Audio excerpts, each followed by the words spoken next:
Donald Trump tweet ಮಾಡುವ ಮೂಲಕ same Bharat ಪಾಕಿಸ್ತಾನದ ಆಪರೇಷನ್ ಸಿಂಧೂರದ ಸಮಯದಲ್ಲಿ ಏನು ಮಾಡಿದ್ರು ಅದೇ ರೀತಿಯಲ್ಲಿ ಟ್ವೀಟ್ ಮಾಡುವ ಮೂಲಕ ಇರಾನ್ ಇಸ್ರೇಲ್ ಮಧ್ಯದಲ್ಲೂ ಕದನ ವಿರಾಮ ಅಂತ ಘೋಷಣೆ ಮಾಡಿದ್ರು.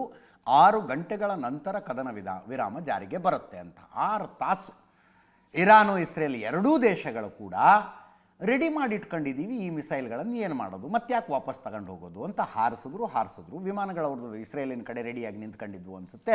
ಅವರು ಕೂಡ ಹೆಂಗೆ ಬೇಕೋ ಹಂಗೆ ದಾಳಿಗಳನ್ನು ಮಾಡಿದ್ರು. ಟೆಲ್ ಅವೀವ್ ಮತ್ತು ಬೀರ್ಶೆವಾ ನಗರದ ಮೇಲೆ ಇರಾನ್ ದಾಳಿ ಮಾಡಿತು. ಇಸ್ರೇಲಿನ ಟೆಲ್ ಅವೀವ್ ಮತ್ತು ಬೀರ್ಶೆವಾ 2 ನಗರಗಳ ಮೇಲೆ.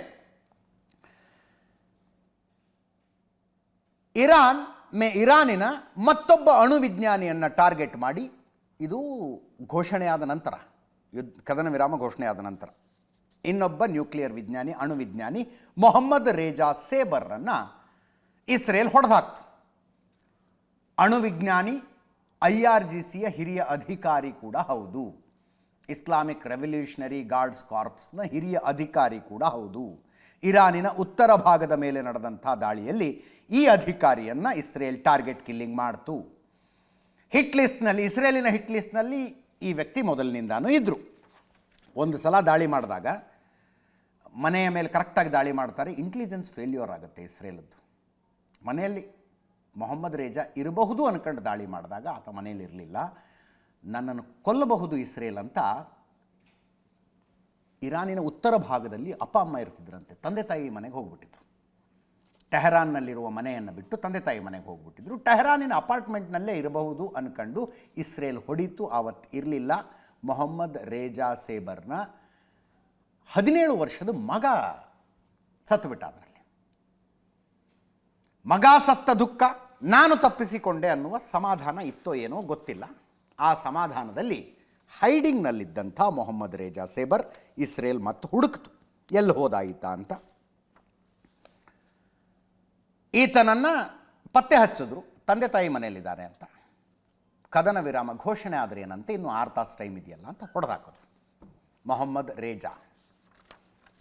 ರೇಜಾ ಮೇಲೆ ಅಮೇರಿಕದ ಆರ್ಥಿಕ ದಿಗ್ಬಂಧನಗಳೆಲ್ಲ ಇದ್ದವು, ಟ್ರಾವೆಲ್ ರಿಸ್ಟ್ರಿಕ್ಷನ್ಸ್ ಎಲ್ಲ ಇತ್ತು. ಇಲ್ಲಿ ತನಕ ಈ 12 ದಿನಗಳ ಕದನದಲ್ಲಿ ಇರಾನಿನ 18 ಅಣು ವಿಜ್ಞಾನಿಗಳನ್ನು ಇಸ್ರೇಲ್ ಹೊಡೆದಾಕ್ತು.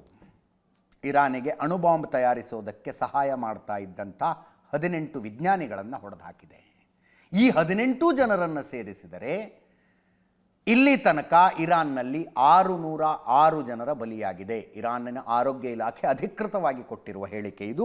ನಮ್ಮ 606 ಜನ ಬಲಿಯಾಗಿದ್ದಾರೆ ಅಂತ. ಅದರಲ್ಲಿ 18 ಜನ ಅಣುವಿಜ್ಞಾನಿಗಳಿದ್ದಾರೆ, IRGC ಅಧಿಕಾರಿಗಳು, ಇನ್ಕ್ಲೂಡಿಂಗ್ ಅವರ CDS ಇದರಲ್ಲಿ 2 CDSಗಳನ್ನು, ಚೀಫ್ ಆಫ್ ಡಿಫೆನ್ಸ್ ಸ್ಟಾಫ್ಗಳನ್ನೇ ಇಸ್ರೇಲ್ ಹೊಡೆದಾಕಿತು.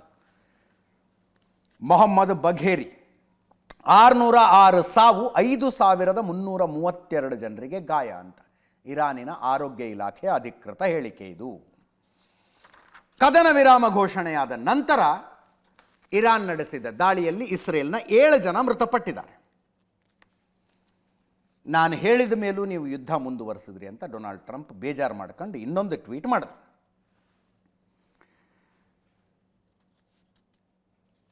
ಕದನ ವಿರಾಮವನ್ನು ಇರಾನ್ ಉಲ್ಲಂಘಿಸಿದೆ, ಜೊತೆಗೆ ಇಸ್ರೇಲ್ ಕೂಡ ಉಲ್ಲಂಘಿಸಿದೆ. ನಾವು ಒಪ್ಪಂದ ಮಾಡಿಕೊಂಡ ಬೆನ್ನಲ್ಲೇ ಇಸ್ರೇಲ್ ಬಾಂಬ್ಗಳ ಸುರಿಮಳೆ ಮಾಡಿದೆ. ನಾನು ಈ ರೀತಿ ಹಿಂದೆಂದೂ ನೋಡಿರಲಿಲ್ಲ. ನನಗೆ ಇಸ್ರೇಲ್ ನಡೆಯಿಂದ ಸಮಾಧಾನ ಇಲ್ಲ. ನಿಮಗೆ 12 ಗಂಟೆ ಇದೆ ಅಂದಾಗ ನೀವು 1 ಗಂಟೆಯಲ್ಲೇ ಹೋಗಿ ಇರುವ ಎಲ್ಲ ಬಾಂಬ್ಗಳನ್ನು ಸುರಿದಿದ್ದೀರಿ. ನನಗೆ ಇಸ್ರೇಲ್ ನಡೆ ಬೇಸರ ತರಿಸಿದೆ, ಇರಾನ್ ನಡೆಯೂ ಬೇಸರ ತರಿಸಿದೆ. ಇವತ್ತು ಬೆಳಗ್ಗೆ ಇಸ್ರೇಲ್ ದಾಳಿ ಮಾಡಿರುವುದು ನಿಜಕ್ಕೂ ಬೇಸರದ ವಿಷಯ ಅಂತ ಡೊನಾಲ್ಡ್ ಟ್ರಂಪ್ರ ಹೇಳಿಕೆ ಇದು.